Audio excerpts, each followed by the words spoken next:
안녕하세요.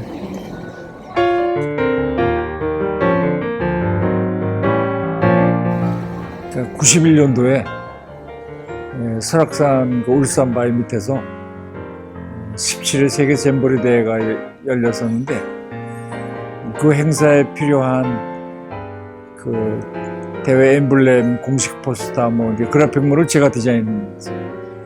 그 주최 측에 좀 추가로 인쇄를 해달라고 그래가지고 포스터 3,000장을 현장에 가져와서 그 세계 각국에서 온 어린이들하고 한국에서 어린이들이 이제 정확한 숫자는 기억이 안 나는데 한 2만 명 정도? 근데 그 어린이들이 이제 과정 활동하는 중에 제가 조그만 천막을 하나 직접 운영하면서 그 공식 포스터에다가 이제 포스터를 디자인하는 사람으로서 이제 사인을 해주는 그런 그 조그만 천막을 운영했어요. 세계 잼버리 대회는 올림픽과 버금가는 그런 세계적인 규모의 모임이에요. 자연에서 올림픽 같이 운동장에서 이렇게 하는 게 아니고 청소년들이. 근데 거기에 이제 중심 이미지 그 그래픽 디자인을 직접 했기 때문에 했는데 좀 제 마음에 들게 나왔어요. 지금 여기도 그 포스터가 그때 그 포스터 실물이 있는데 거기다 이제 사인을 해주면서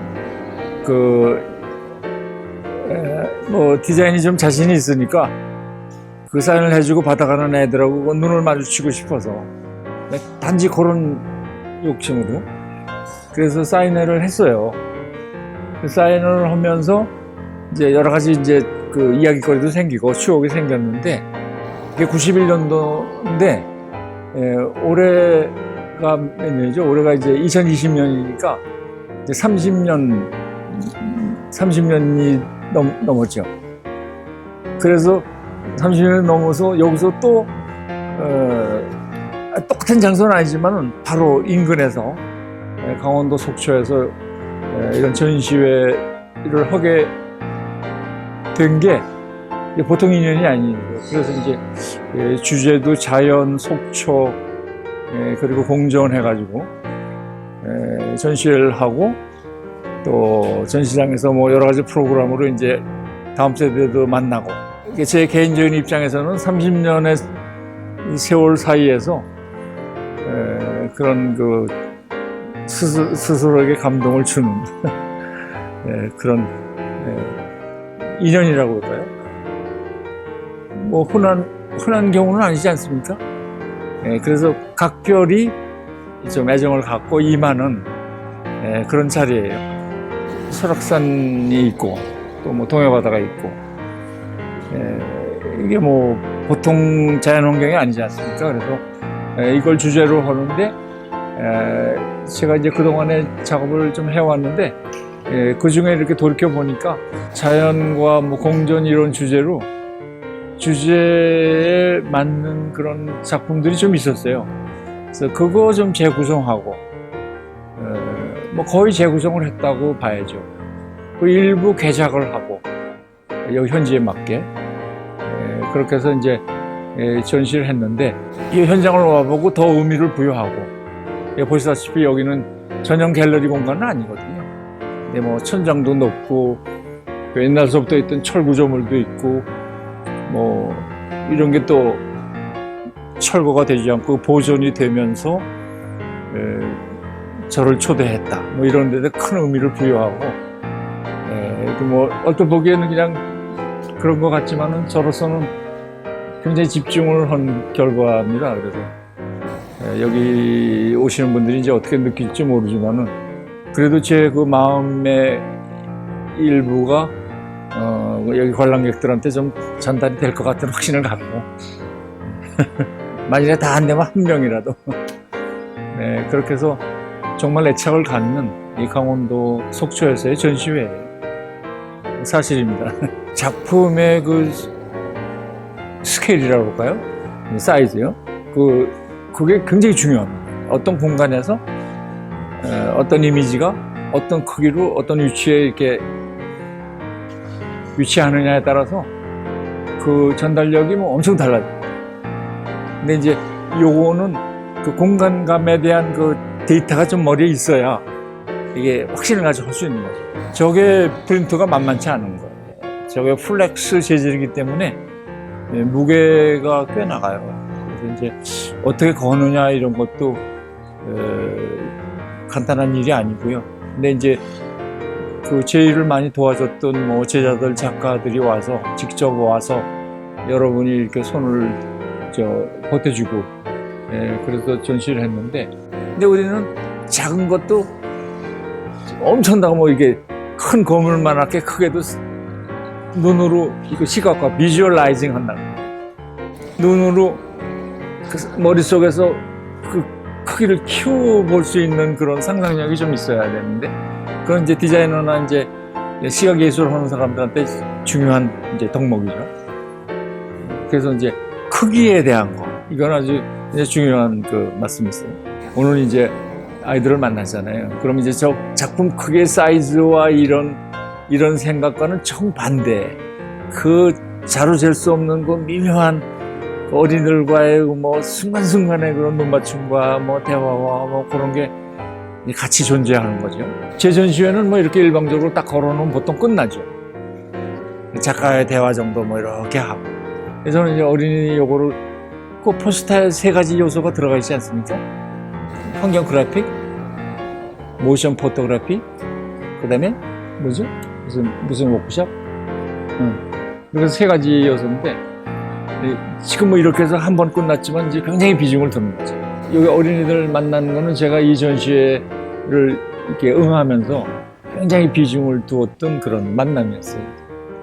앞으로 이제 몇 번을 더 할 텐데, 제가 굉장히 심혈을 기울이는 부분이죠. 그리고 원래는 참석자가 결정이 되면은 저구 소셜미디어에서 미리 만나는 걸 가서, 그리고 애들이 제 홈페이지 게시판에 들어서 미리 질문을 올려요. 근데 그렇게 한 경우하고 안 하는 경우는 아주 큰 차이예요. 큰 차이죠. 그리고 끝나고 나서 또 피드백으로 또 그게, 그래서 저희 지속 가능한, 우리가 지속 가능한 말을 이제 환경 문제에서 많이 쓰는데 너무 이제 표피적으로 쓰지 않나. 진정한 지속 가능성이 뭐냐. 그거는 진정한 그 관심과 열정과 사랑이 있어야 지속 가능성이 생긴다. 뭐 제도도 필요하고 법률도 필요하고 다 필요하지만은 그 다음 세대와의 그 필연의 어떤 그 서로 책임, 의무 그런 게 있지 않습니까? 그게 이제 좀 깔려 있어야 가는. 애들만 오면 이런 분위기가 안 좋죠. 어른들만 오면 또 이런 분위기. 근데 이 가족 단위로 오니까 약간 경쟁도 된다 그럴까요? 약간 선의로 그런 게 있고, 가족이 뭉치는 계기도 되고, 또 아이들하고 부모 관계에서도 조금 더 한 단계 변화하는 그런 계기가 될 수도 있고. 근데 그런데 나의 그 어수룩한 그런 게 뭔가 촉진제가 된다면 난 수시 맞는 거예요. 환경 문제는 지식인들은 다 알잖아요. 지구온난화 뭔지 알잖아요. 이면지 쌓아라 뭔지 알잖아요. 분리수거해라 뭔지 다 알잖아요. 근데 안 되잖아요. 왜 안 된다고 생각하세요?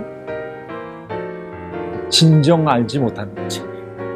우리가 진정 알면은 하는 거, 행동으로 옮기는 거죠. 진정 알게 해야 되는 책임이 있는 거죠. 그냥 지식으로 가르쳐 주는 것보다 환경에 대해서 아는데 환경에 대해서 진정 모르는 사람은 이제 생태맹이라고 그러죠.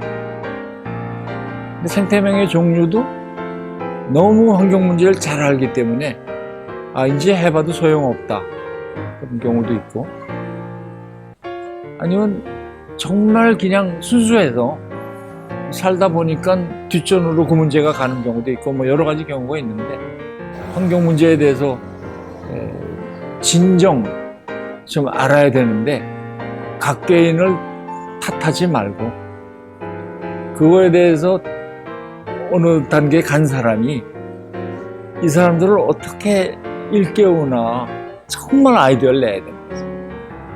근데 제 아이디어는 나무를 사람을 한번 써보게 만드는 거예요.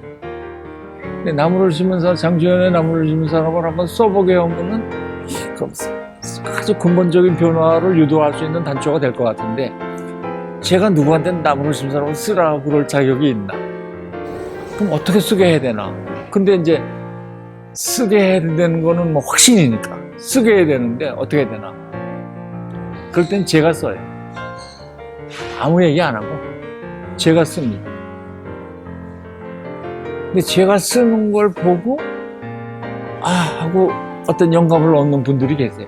그래서 이제 환경 문제에 대해서 이제 사람들이 뭐 무슨 얘기를 지켜야 될 걸 얘기를 해달라 뭐 그런 원포인트 얘기를 하잖아요. 그러면 난 뭐 아무 할 얘기가 없어. 그냥 이대로는 안 될 것 같아. 이대로는 안 될 것 같은 걸 내가 알고 그냥 하루하루 살 수는 없단다. 내 자존심이 허락을 안 합니다. 뭐 그런 식. 다음에 또 멋있는 아이들 만나서 또 생태시 외우고. 저는 못 외워요. 멋진 씨앗을 심어주셔서 감사합니다. 네, 고맙습니다.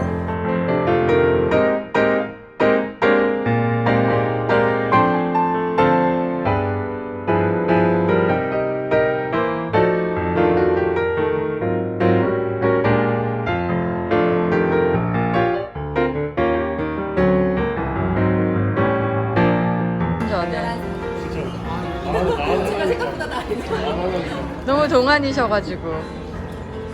걸스카웃 몇 년 하신 거예요? 3년? 3년? 졸업할 때까지. 아.